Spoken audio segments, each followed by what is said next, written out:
You're watching Adam the Bull on the Bet Rivers Network. Welcome to the latest edition of the Bullpen with Adam the Bull, brought to you by Bet Rivers. If you're not using the Bet Rivers app, you're missing out.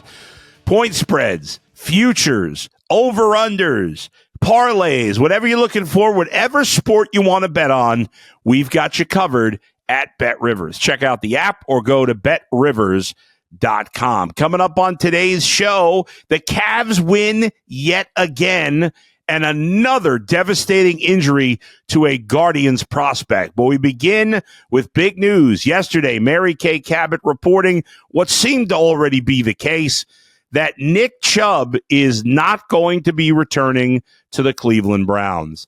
And listen, even before Mary Kay kind of put it into words yesterday by talking about the fact that all the Browns free agents are going to be elsewhere.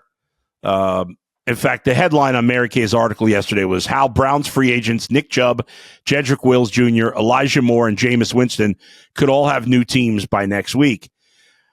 When you look at that headline, I don't think there's too many people upset about Jameis Winston being on another team. I don't think there's anybody upset over Elijah Moore being on another team. I'm pretty sure there's nobody upset about Jedrick Wills Jr. being on another team. No story there. Nothing overly interesting. But Nick Chubb, that's huge.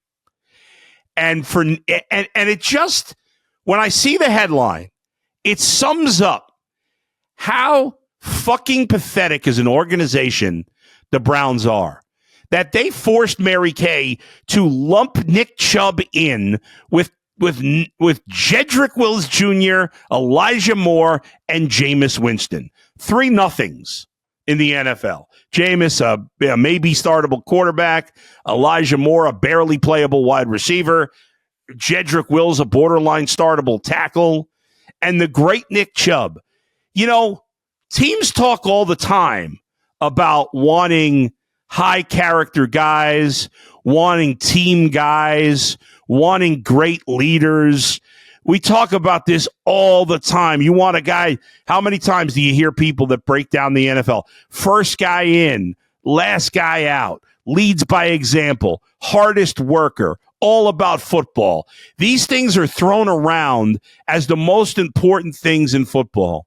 But you know what the most important thing in football is? And we got to remind ourselves of this quite a bit. The most important thing in football, it's not any of those things. It's not winning. It's not anything. It is. It's one thing. It's business. It's money. That's what it comes down to in the end. Because an organization that the only thing you could credit them for, this Browns organization, the worst organization in sports, or arguably, certainly the worst organization in football, the only thing you can credit them for is their willingness to spend money since Jimmy Haslam has become owner. There's nothing else I can give him credit for. He's been here over a decade. His team has made the playoffs twice. They've won 1 playoff game. Their winning percentage is awful. The scandals off the field are awful. Their interest in character is awful. The track record of the many front office members and ownership off the field is awful. Their player development's been awful. Their player acquisition's been awful. Their player assessment's been awful. There's nothing about this organization that's been good. The only thing, the 1%, much like the owner himself being in the 1% club, the only 1% good about this franchise has been their willingness to spend money when others won't. When other teams say, you know, we're not spending past whatever, Jimmy Haslam has been willing to go and go and go. Now, it hasn't helped them win because they've mostly spent on the wrong guys. But one guy that was the right guy, one of the very few that the Browns have acquired, is Nick Chubb. Nick Chubb has done everything right. There are 0 exceptions. You look at the Browns, there's a million things in the L column and 1 thing in the W column. You look at Nick Chubb, there's a million things in the W column and there's 0 things in the L. Not one, not two. There's nothing bad about Nick Chubb. He represents everything. When we're kids, think back. Now we're adults. We get angry. We get mad. We make fun of each other. We do terrible things. But go back to when we were kids, and for most of us, we were nice to people. You liked people, and we loved football. Imagine being a kid again and loving football. Imagine being a 9, 10, 11, 12, 13-year-old Cleveland Browns fan right now. And your dad or your mom tells you that the Browns are that Nick Chubb is not going to be wearing a Browns uniform. But why, Mom? Why, Dad? Why? What? I love Nick Chubb. He's my favorite player. I guarantee you, most of those kids, Nick Chubb's their favorite player. And frankly, the Browns are lucky they have any kids rooting for this disgusting franchise. But one of the reasons that anybody's had something to root for during the past decade, during Jimmy Haslam's reign of terror in Cleveland, is that Nick Chubb has played football at an elite level when he's been healthy at a Hall of Fame level. He plays, there's no showboating. And by the way, I'm okay with a little showboating. I'm not being a curmudgeon about showboating. But there's just something so classy about the no showboating. He doesn't get in. Guys take cheap shots at him. And what does he do? We see our politicians taking shots. They're disgusting. There's no class. Nick Chubb, all he is class. People take a shot at him. People do things. It doesn't matter. He pops up, gives the ball to the ref, on to the next play. He plays hard every play. He wants to be out there every play. He came back through injury last year. We all know he wasn't himself last year. I don't know if he's ever going to be himself again. Maybe we'll never see great Nick Chubb again. I don't care. Letting Nick Chubb walk away over a few $1 million for a multi-billion-dollar organization, what are you doing with that money? What are you going to spend it on some slapdick right tackle? What are you doing with that you can't afford to bring Nick Chubb back? Now, I guess there's the slim possibility, and it shouldn't be slim. If I were Nick Chubb, I would want to get out of Cleveland. But you know what? I bet you Nick Chubb doesn't. That's the type of guy he is, man. He has said consistently he wants to stay in Cleveland. Nick Chubb would never ask for a trade, even though this fucking organization wasted his freaking talent. An absolute peach of a person. I can't believe I just called somebody a peach. That's what Nick Chubb does to me. I love this guy so much. And I could be loveless at times. Nick Chubb is the man. He's the best. He's played great. He's done every single thing that the organization asked him to do. And when they asked him to take a pay cut last year, a slap in the face from a consistent All-Pro, a consistent Pro Bowler, they asked him to take a pay cut. Did he complain? Did he say he wanted out? No. He took the pay cut. He wrote a letter to the fans. He wanted to stay. He loves Cleveland. He loves the fans. He appreciates the fans. He has never once been an issue off the field and never will be. I know somebody that used to live, I'm obviously not going to say where it is, very close to where Nick Chubb lives. The guy is at his house and Berea and the stadium. That's pretty much it. Doesn't do a ton of advertising, does great things in the community. This guy, how many times have you heard me? How many times have you heard my colleagues out there say if you had 53 Nick Chubbs, you're going to win a lot of Super Bowls? The problem is they never had anywhere close to that. And the one guy in this organization, one of the few, with class and toughness, who loved Cleveland and loved the fans and was not about me, but all about the team. maybe to his detriment, maybe to his financial detriment. Maybe if he complained more, maybe if he was more about me, he would have gotten more recognition nationally over his career. Maybe he would have made more money. Maybe he would have gone somewhere else and won. But he never did any of that because that's not who he is. And what do the Browns do in return? See you, Nick. Good luck with another contract. Let me tell you something. Would not surprise me if, and you know what? Maybe he's so darn classy that he won't want to sign with a division rival. I don't know.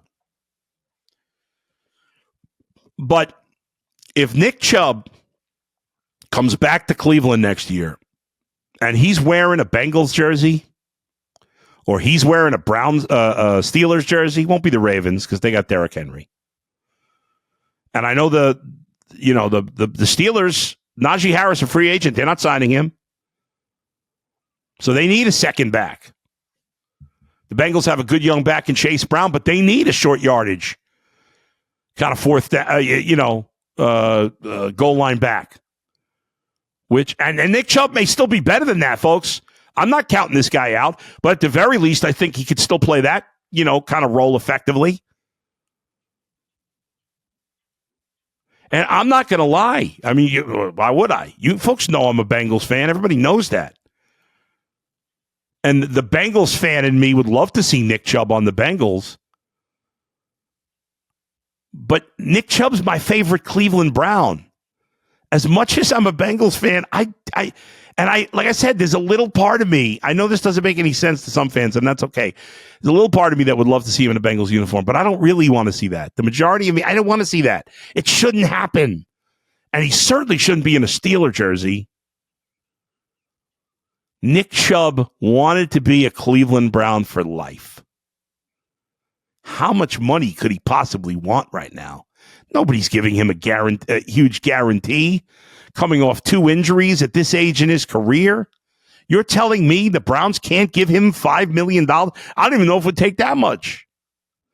All the money this team has spent, all the profit Jimmy Haslam has, all of it, and they can't pay Nick Chubb $5 million? Generally, I understand making business decisions. I get it. And in a lot of cases, it's the right thing to do, but not in this case. Not in this case. You've wasted so much money. The Browns have wasted more money as an organization over the last decade than any franchise in any sport, probably. But they can't find a few $1 million to pay Nick Chubb. Andrew Berry's response to Nick Chubb is he's going to hit free agency. I'm all about analytics. You folks know I've argued against the anti-analytics nudniks a million times. I believe that analytics are an important part of sports. But Theo Epstein, the former GM of the Red Sox and Cubs, said, I didn't become a good GM. And he's a nerd and an analytics guy. And I say that with due respect. But he said, I didn't become a good GM until I realized that you've got to mix the analytics with the human being. If you make all decisions based on numbers, you fail. And that's what's happening with the Cleveland Browns. Analytics are important. It's an important part of the decision-making process. But if you treat every player like a number and not a person, you're going to make mistakes. This is a mistake by the Cleveland Browns. It sends a terrible message to the team, and it sends a horrible message to a fan base that has had to deal with more shit than any fan base in America. I am wholly disgusted by this organization time and time again. They've made one horrendous decision after the next. The list goes on and on. I could do an entire podcast just going through a timeline of idiotic events from the Cleveland Browns organization just from the time that Jimmy Haslam has taken over. It'd be very simple to do.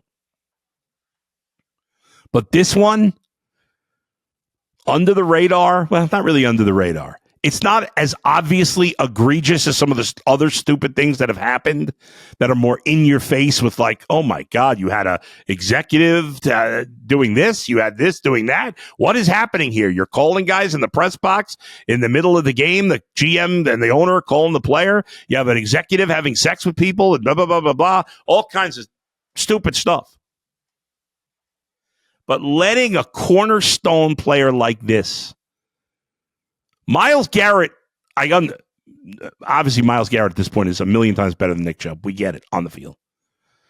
Myles Garrett, and I understand why he wants to go. I'm not killing Myles Garrett.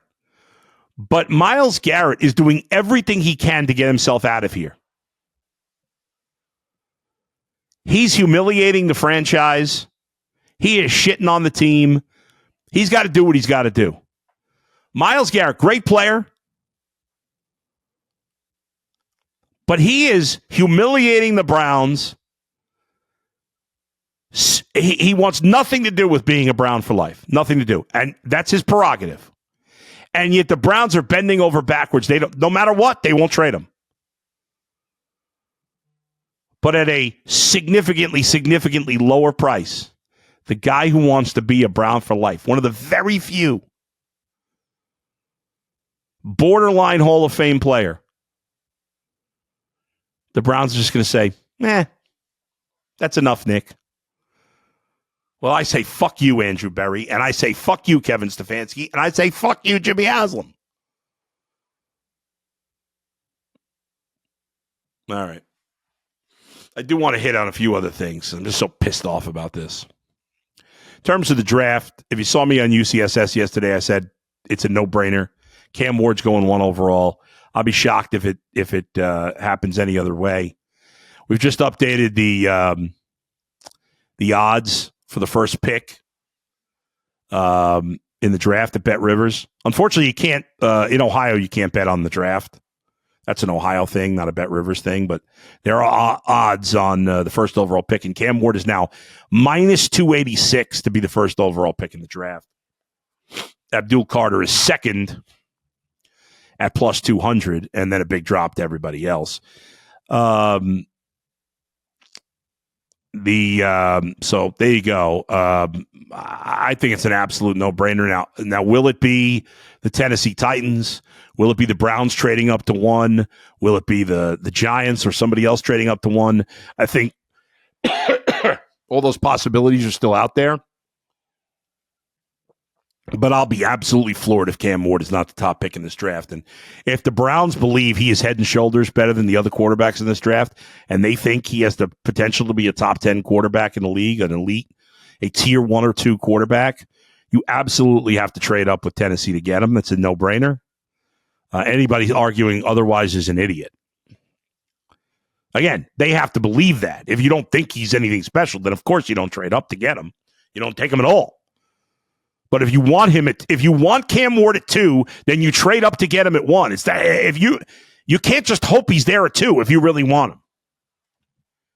So the Browns got to do what they got to do there. I don't care if Tennessee doesn't believe he's a franchise quarterback. They're not any smarter than this dopey organization. Let's talk about better organizations here in Cleveland and start with the Cavaliers. Cavs, what's been a trend lately, getting off to a bad start. Did not play a particularly good first half against a very bad Chicago Bulls team who are now 14 games under 500 and in the play-in, because that's what everybody wants to see. The 14 games under 500 Chicago Bulls in the playoffs. But Cavs with another terrible first half. Been the case lately. But 82 points in the second half. They beat the Bulls 139-117. They've won 11 in a row. They've won 15 of 16. They're 51-10, 23-6 on the road. No Evan Mobley yesterday. Jared Allen, who had not done much lately, made his presence felt. 25 points, 17 rebounds, 3 assists, and 2 steals. Monster game for Jared Allen, who was 10 of 11 from the field. Donovan Mitchell had 28, 7 boards, and 5 assists. didn't shoot particularly well. Neither did Darius Garland. They were combined 14 for 39 for the field, but Darius had 19 and 7 assists. Quiet game for DeAndre Hunter, even though he started only 6 points and 5 rebounds. Another good game off the bench for Ty Jerome, although he didn't shoot particularly well. The Cavs only shot 35% from 3 in this game, 47% from the field. Some of their usually reliable shooters. And that's how good the Cavs are right now, folks. Is, again, I know it's not a very good Bulls team, but you didn't have Mobley, and Garland, Mitchell, Hunter, and Ty Jerome, who have been 4 of your best players, combined from the field were 19 for 60. They shot under 33%, their 4 best guys. 4 of their best guys. And the Cavs won by 22. Sam Merrill had 11 off the bench. Javonte Green got some minutes for the first time, some serious minutes. He had 11 off the bench with 6 rebounds. Anyway, the Bulls stink and not much there. But Cavs will play again tonight. A little back-to-back action. They come home to play the Heat. Heat are the first play-in team right now, the 7 seed, still under 500. And then the Cavs go to Charlotte on Friday, and then they're at Milwaukee on Sunday. Tonight's game on ESPN, the Sunday night game against Milwaukee also on ESPN. I'm guessing we'll see them a few more times on national TV. But again, I mentioned this recently, the Cavs don't play a lot of good teams really for the next few weeks. So a couple other things from the NBA. Kyrie Irving, obviously a torn ACL. He's out for the year. What a disaster. The Mavericks right now are the last play-in team. We'll see if they can hold it. I don't know if it really matters, but what a disaster their season's turned into. And finally, for Major League Baseball, as the Guardians are getting ready for the season, we got this news yesterday. Guardians' top prospect, Chase DeLauter. Last few years we've heard a lot about Chase DeLauter, right? You've heard about Kyle Manzardo, who broke into big leagues last year, and he'll be with the team to start the season, I would assume. I'd be shocked if it doesn't happen. In fact, I'd be pissed if it doesn't happen. We know about Travis Bazzano, the first overall pick in last year's draft. He'll probably start at Double-A Akron. But Chase DeLauter's been one of their best, if not best, prospect for a number of years, and felt like this was the year that he was finally going to get to the big leagues. He was playing great last year. They didn't call him up. He got hurt at the end of last year. He was a little behind at the beginning of spring training this year, but it looked like, okay, maybe we'll see him by May, definitely by June or July. Well, that's now out the window. Yesterday from the Guardians, outfielder Chase DeLauter saw Dr. William Myers in Philadelphia to confirm the presence of a left-sided core muscle injury, sports hernia, sustained during defensive work on February 28th. Following a clinical evaluation, Dr. Myers recommended a surgical intervention. Surgery was performed this morning, meaning yesterday. The bilateral core muscle injury. Chase will return to Goodyear later this week to initiate rehab. The return to play time frame in similar cases is 8 to 12 weeks. So it's another wasted year for Chase DeLauter. He's not even going to be on the field till June at the earliest. I can't imagine he's going to be in the big leagues this year. I guess if he came back at some point in June and he was just killing it, maybe we'd see him in August, possibly September. But I wouldn't hold your breath. And the Guardians did not address the lineup at all. The lineup, which was, and again, to be fair, and I've said this before, the Guardians always lose the offseason and then often win the regular season. I still think they have a pretty good team. I still think they can win the division. Not ready to make my final prediction yet, but they're right there. The starting rotation should be solid. The bullpen should be excellent. The defense will be good. The lineup's not good enough. It wasn't good enough. It was okay last year, but it's worse this year. And now one of the guys you thought maybe could make a difference during the season is gone. They did not address any of their holes in the offseason. In fact, they got worse going from Josh Naylor to Carlos Santana. I like Santana, but Josh Naylor's a better hitter. So I think one of the reasons, besides the fact that the owner's unwilling to spend money, one of the reasons they didn't spend is because they expected Chase DeLauter to be a factor this year, and now he's not going to be. And we've seen this so many times with a lot of Guardians top prospects. And now, what do you got? You got nothing.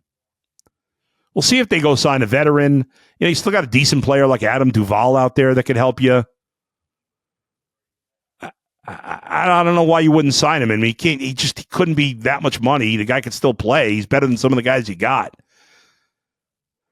And I get it. The Guardians haven't had a lot of success with those type of guys, but it's not going to be that much money. Man, the fucking payroll's lower than last year.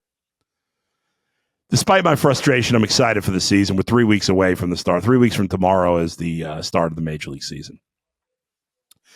All right, tomorrow, speaking of tomorrow, Dustin will rejoin me. We'll be live at 9 a.m. tomorrow morning, doing the latest Bull and Fox edition of the Bullpen. And so that'll be, again, 9 a.m. tomorrow. And that's it for now. Thanks to all of you for watching and listening. Thanks to Max and Z for producing. I'll talk to you next time. Where else but right here in the Bullpen with Adam the Bull, brought to you by Bet Rivers. See you, everybody.